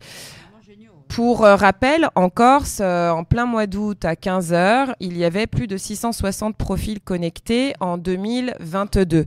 660 profils, c'est pas 660 personnes, puisqu'il peut y avoir 2 personnes derrière un seul et même profil. Donc si on augmente à peu près de 20% le nombre de profils, on peut arriver à près de 800. Donc ça c'est une réalité qu'on a pu constater, et on a demandé au site Wild un partenariat pour qu'il nous laisse faire des lives en direct. Donc tu es en plein milieu entre ceux qui sont dans des pratiques sexuelles XYZ, ceux qui sont seuls, qui pratiquent la masturbation ou pas, et tu as nous qui faisons de la prévention, notamment autour du VIH, des IST, de la prévention TPE, de l'information, et on commence à développer sur tout ce qui va être notamment les violences, puisque c'est remonté, puisqu'en milieu libertin, mine de rien, il y a des violences sexuelles et c'est très très compliqué. Mais ce que je veux dire, c'est que si aussi les associations ne font pas la démarche d'aller échanger avec les patrons de je sais pas comment on appelle ça, les directeurs de sites XYZ, forcément ça va pas arriver tout court. Puis les abonnements coûtent cher. Hein. Tu regardes Wild, c'est 200 € l'année. Hein. Je veux dire, l'obligation effectivement de mettre l'outil juridique à disposition des associations, enfin pas des associations, mais en tout cas porter des législations qui protègent les usagers de ces réseaux, c'est extrêmement important. Rien que la pornographie. Alors la pornographie, l'accès de la pornographie aux mineurs, par exemple, c'est extrêmement compliqué d'obliger les sites, par exemple, sites pornographiques, de limiter l'accès aux mineurs. Et ça, il n'y a que effectivement des législations qui sont mises en place par l'État qui peuvent apporter des solutions. Et pardon, je t'ai coupé, Paul. Je te remercie de faire cette digression, parce que ça prouve pour cette journée de lancement de la Semaine nationale de santé sexuelle qu'à la base, on part d'un échange autour des IST, du VIH, et que finalement, on a d'autres thématiques abordées, notamment la pornographie, les violences sexuelles, l'égalité femme-homme, bien évidemment. Je vais reprendre un terme que Paul adore, la transversalité. Et pour la société civile. Exactement. Non, mais c'est vrai. Et c'est très important, la transversalité. Et c'est demandé par tous les acteurs, on va dire, étatiques aussi. C'est effectivement travailler sur une transversalité des projets, des acteurs, etc., pour justement mettre en place toutes ces préventions et les thématiques et lutter contre... Justement, ça m'amène à la dernière question, je pense, de cette partie, qui est comment est-ce que les associations, les acteurs de terrain, peuvent travailler en étroite collaboration avec les acteurs institutionnels pour améliorer l'accès aux soins, le dépistage, le soutien, etc. Disons... Oui. Normalement, le Corévi, par exemple, donc, est en lien direct avec forcément l'ARS, l'Agence régionale de santé. Donc c'est effectivement par nos actions qui sont démontrées, enfin en tout cas qu'on présente auprès de l'ARS, c'est une sorte de plaidoyer. C'est-à-dire si là, par exemple, on part sur un groupe de travail sur les personnes vivant avec le VIH et les difficultés du parcours de soins, ou si on amène effectivement un groupe de travail sur les migrants, où il y a une forte prévalence en termes de VIH. Donc ça, ce sont aussi des données, c'est la façon dont on travaille qui est répercutée auprès de l'ARS, donc directement auprès des pouvoirs publics. Oui. C'est la chaîne. Oui, ils sont obligés de prendre en compte les remontées quand même. Voilà, ils prennent en compte les remontées. Et est-ce que ça se traduit dans leur politique de santé ensuite ? Ah, alors là, ta question est compliquée. C'est souvent les chiffres C'est pas toujours évident. C'est pas toujours évident. S'il y a les chiffres, mais en tout cas... C'est pas toujours évident. C'est pas toujours évident, mais en tout cas... On est quand même obligé de se battre. Là aussi, c'est les associations de terrain, de toute façon, doivent tout le temps se battre. Oui. Elles doivent constamment pratiquer le plaidoyer. C'est comme ça, c'est un plaidoyer continu. Je pense que toutes les associations de terrain le savent depuis longtemps, le plaidoyer est continu. Ça fait partie du job. Oui. Ça veut dire que tout le travail que l'on fait auprès de la société civile, à un moment donné, quand on est une association, eh bien, forcément, on devient politique puisqu'on défend aussi des causes. Mais avant de défendre des causes, on défend des publics. Donc, effectivement, oui, ça devient politique. Mais on peut forcer de constater que différents acteurs autour de la table, je pense notamment au Corévi PACA Ouest Corse, l'association Ayutu Corse ou EC3S, ont alerté, en tout cas suite aux chiffres désastreux, puisque nous sommes les derniers en France en termes de dépistage, de nombre de dépistages. Par contre, on est au maximum en termes de tests positifs en stade SIDA. Donc, nous avons alerté l'Agence régionale de santé de Corse au mois de janvier et ils nous ont quand même répondu très rapidement, c'est-à-dire courant février, qu'ils prenaient en compte notre alerte. Donc, voilà, ils l'ont pris en compte. On les attend pour la suite, mais ils sont présents et ils nous ont entendus. Donc, nous espérons très vite les revoir sur ce sujet. C'est les lenteurs. Nous, on n'a pas le temps d'être lents, quoi. Voilà. Eux, par contre, se posent 100 millions de questions avant on peut travailler sur les mêmes thématiques, bien sûr, mais on ne travaille pas du tout de la même façon. Ce n'est pas des gens de terrain. Nous, on n'est pas non plus dans leur bureau et dans leurs obligations qu'ils ont eux aussi. Ils ont aussi des impératifs. Il faut quand même le reconnaître que ce n'est pas simple. Je pense même pour eux, sûrement, d'ailleurs. Oh, je défends l'ARS. Non, mais disons que l'État a le principe de précaution. Mais je pense que c'est une réalité. Enfin, je veux dire, on est tous dans des complexités de fonctionnement. Mais pour nous, petits acteurs de terrain qui sommes toujours à la vue de tout ce qu'on voit, pressés d'essayer de régler des problèmes qu'on ne peut pas régler immédiatement parce que, voilà. Donc, on essaye de faire remonter des informations, on essaye de donner le décor, on va dire. Pourquoi on veut intervenir, pourquoi on veut faire ça, pourquoi on veut faire ça. Bon, après, il faut que ça monte. Voilà, mais c'est comme ça partout, c'est pas qu'ici. Donc, bon, faut faire avec ça, on n'a pas le choix de toute façon. Voilà, ma conclusion. Merci beaucoup. Est-ce que vous souhaitez compléter par quelque chose peut-être que l'on n'aurait pas abordé, qui serait important de dire pour terminer cette deuxième partie ? Bien, je suis ravie d'avoir pu constater depuis ce matin, parce que mine de rien, on n'attendait pas autant de monde. Certaines personnes sont parties, mais on a réussi quand même, avec cette table ronde aussi, à attirer différents publics, diverses et variés. Et c'est une très bonne nouvelle. Et donc, ça veut dire qu'il faut qu'on continue aussi à travers l'outil médiatique, en tout cas, à parler de ces questions. On va en parler toute la semaine, Paul. Toute la semaine. Tout à fait. Et c'est très important. Voilà, merveilleux. Stéphane, une petite phrase pour conclure cette deuxième partie. Il faut continuer de travailler. Le Corévi continue son action. À ce jour, la Corse fait partie de son territoire. Donc là, c'est aussi au Corévi à dynamiser de nouveau pleinement les acteurs du territoire corse et continuer à travailler sur des groupes de travail, groupes projets, sur la prévention, sur tous les sujets qui ont été abordés durant ce podcast. Bon, bah, merci cas, à vous en tous les cas très d'être heureux présent d'être aujourd'hui ici. quand même, parce que c'est pas évident, je le sais pour vous. Ça, vous vous déplacez. Donc c'est très bien.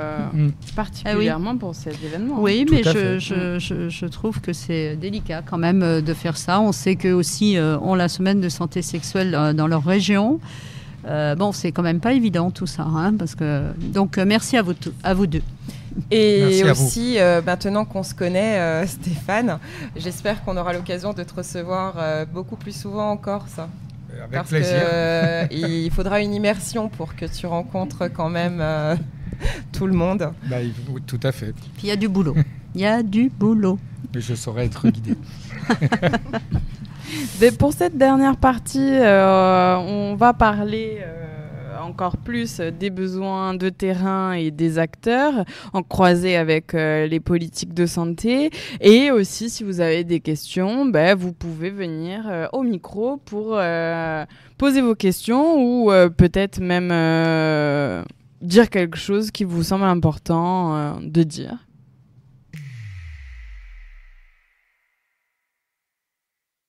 Bonjour, est-ce que vous voulez bien vous présenter dans un premier temps, s'il vous plaît? Bonjour, écoutez, moi je suis Adeline, infirmière sur Castellucci, sur le dispositif de prévention du suicide 3114. Est-ce que du coup, vous reconnaissez les publics vulnérables à travers les VIH et les IST également comme des publics vulnérables où il faudrait prévenir du suicide? Je pense qu'on a en lien un public vulnérable, qui est un public assez large. Je pense qu'à tout moment dans notre vie, on peut être vulnérable. Donc je pense que toute la France est concernée par, que ce soit par la prévention du suicide ou ce soit aussi sur la prise en charge des infections sexuellement transmissibles et de la prévention du VIH aussi. Je voulais d'ailleurs tous vous féliciter pour l'investissement que vous mettez dans cette journée. Moi, ça fait 12 ans que je suis en Corse. J'ai travaillé longtemps en Guyane française. Et j'arrive de Guyane, j'arrive en Corse et je me rends compte que je vois pratiquement jamais ce beau petit ruban rouge. Je le vois pratiquement jamais en Corse. Et ça m'a beaucoup interpellée en arrivant ici. Et je me dis que des journées comme la journée mondiale de la prévention du suicide sont des journées où j'aurais cru voir un petit peu plus de mouvement des citoyens. Et je pense que ça peut être une journée intéressante à mettre en place pour que tous les partenaires, que ce soit les collégiens, les lycéens, tous les partenaires se réunissent et qu'on puisse s'assembler ensemble à mettre en avant une journée de ce type-là. Eh bien, volontiers, c'est noté dans mon petit cahier. Dans tous nos petits cahiers, avec grand plaisir, parce qu'on a pu le voir lors de la nuit des sexualités sur Frequenza Nostra avec votre collègue Nadège. Et le lien... alors c'est très difficile de faire entendre que la santé mentale est en lien direct avec la santé sexuelle et inversement, mais j'ai pu constater avec grand bonheur vendredi soir que vous l'avez compris, enfin que vous le savez en plus de l'avoir compris, vous le saviez, vous le savez, et je pense qu'il serait nécessaire que l'on puisse œuvrer davantage ensemble sur certaines thématiques qui concernent la stratégie nationale de santé sexuelle pour justement raccorder le compartiment de santé mentale qui va être proche de ce qui est de la santé affective et relationnelle. Bien sûr. Au plaisir en tout cas de travailler ensemble. Merci beaucoup en tout cas d'avoir pris la parole. Paul, est-ce que tu aurais des questions que tu souhaiterais poser de manière un peu plus ouverte pour inviter peut-être d'autres personnes à venir échanger? Vanina, je peux t'inviter par tout hasard à venir... Par tout hasard alors, hein, vraiment. Bonjour à toutes et à tous. Eh bien, si vous voulez bien vous présenter, c'est pas la première fois qu'on vous reçoit au podcast, mais à chaque fois on vous représente, bien sûr. C'est gentil, je vous écoute. Donc je me présente, je suis Vanina Sager, directrice régionale aux droits des femmes et à l'égalité en Corse. Je m'emploie à déployer la politique publique nationale en faveur de l'égalité entre les femmes et les hommes sous l'autorité du préfet de Corse. Et je suis très heureuse d'être parmi vous aujourd'hui. C'est pour moi la première, me semble-t-il, la première dans le cadre de cette semaine sur la santé sexuelle, en fait, même s'il y en a eu plusieurs auparavant. Et il est vrai que tout ce que j'entends depuis ce matin me ramène à cette transversalité. Il est vrai que notre politique publique conduit des actions à une mission très dédiée à la question des violences faites aux femmes, mais on voit bien aujourd'hui, de par la diversité de notre population, des problématiques nouvelles que nous découvrons parfois. Nos dispositifs qui initialement étaient uniquement orientés vers les problématiques que vivent les femmes aujourd'hui peuvent vraiment répondre à plusieurs autres problématiques et plusieurs publics.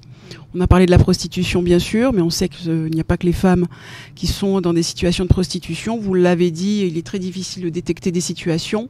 C'est pourquoi, en effet, nous menons des actions partout sur le territoire pour accompagner les acteurs à mieux détecter ces situations, parce que très souvent nous entendons des professionnels nous dire on n'est quand même pas sûr, mais on voit bien qu'il y a des signaux qui nous amènent à penser qu'il peut y avoir des situations, mais qu'est-ce qu'on fait, comment on l'amène, comment on en parle, c'est très gênant, et si ce n'était pas vrai, qu'est-ce qu'il arrive, etc. Bon.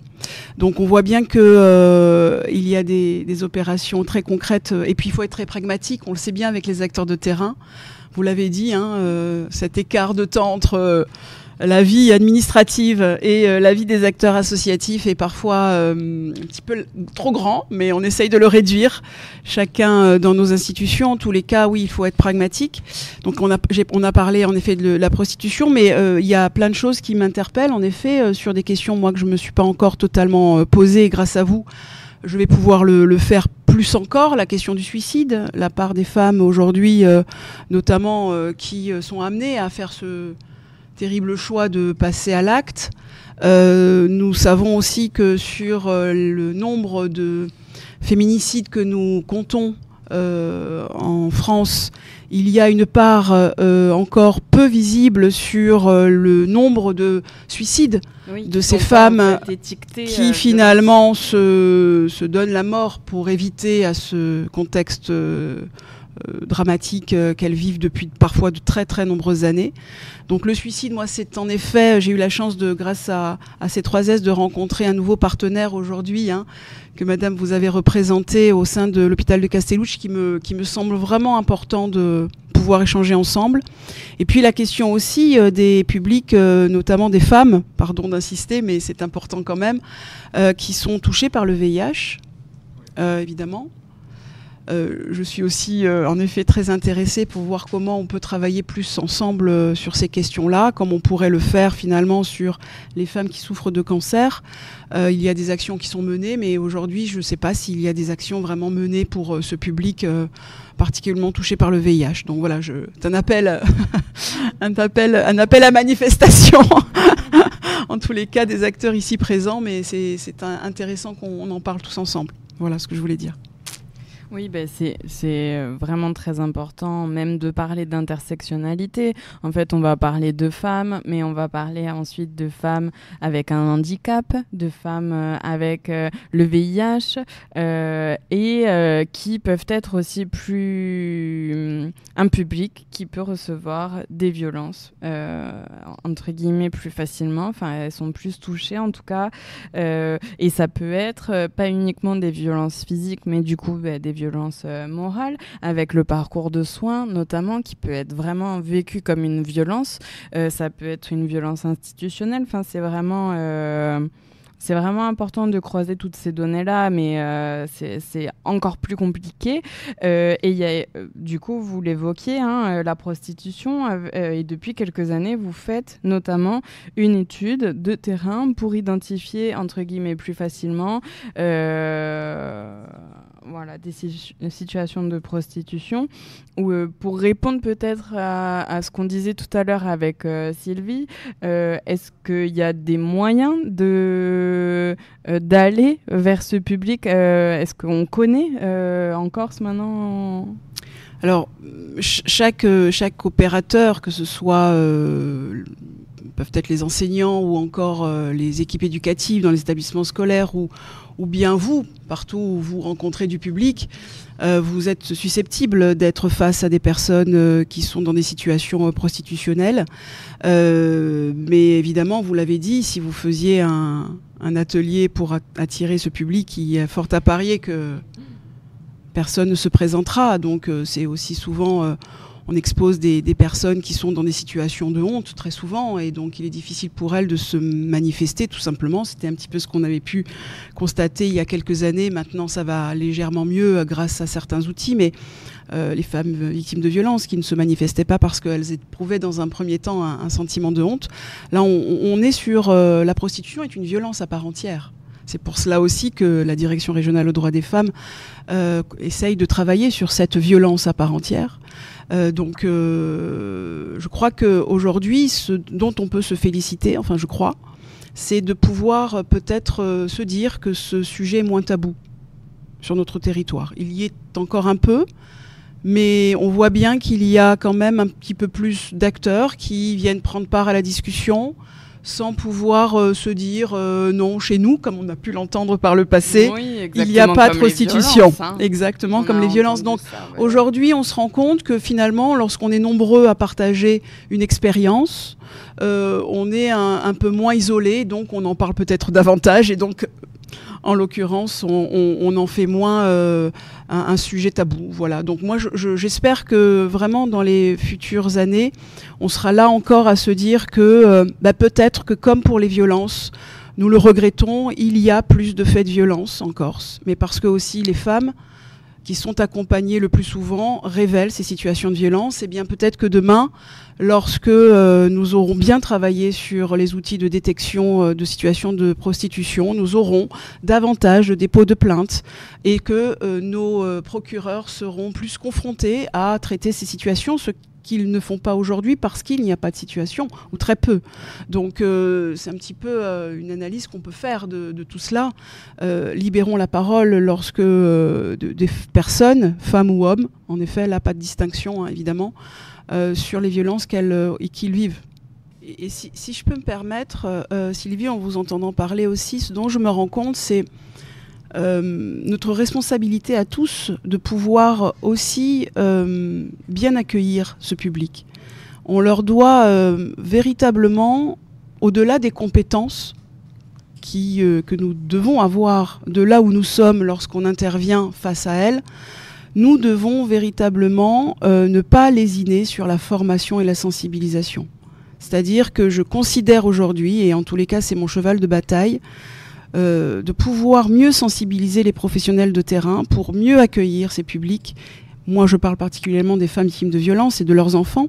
Mais après avoir pu organiser plus de 40 journées de formation sur la question de la prévention et la lutte contre les violences sexistes et sexuelles, je me rends compte que les acteurs en ont toujours besoin parce que ce sont des problématiques difficiles à prendre en charge parce qu'on s'inscrit dans le temps. Aussi, des personnes qui prennent en charge. Il y a un roulement, mais le noyau dur d'acteurs avec lesquels je travaille sont sans cesse quand même confrontés à des situations qui sont parfois tellement insupportables, dramatiques, voire peut-être même incroyables, qu'elles sont démunies parfois d'apporter des réponses immédiates, optimales, parce que parfois on est aussi sur un territoire où on n'a pas la réponse, parce qu'on n'a pas l'acteur en présence, parce qu'on n'a pas le médecin qui va bien, parce qu'on n'a pas le spécialiste qui peut répondre dans des délais raisonnables. Voilà, c'est cela aussi. Donc professionnaliser les partenaires, les acteurs, c'est pour moi une des clés de la réussite. Et ça s'inscrit dans le temps, évidemment. Eh bien, écoutez, ça fait déjà 2 heures que l'on enregistre. Je vous remercie et on peut continuer de discuter en off, on va dire. Merci beaucoup d'être présente. Merci beaucoup d'être venu échanger à cette table. On continue bien sûr sur les réseaux sociaux à Podcast ou Sexiste ou pour ce podcast-là. Mais vous avez bien entendu qu'il y a d'autres acteurs de terrain qui gravitent autour de Podcast. Et bien sûr, on sera ravis de vous réorienter si vous avez des questions ou des problématiques. Donc, encore merci. Merci pour votre écoute et à très bientôt. Merci à toi. Je le laisse.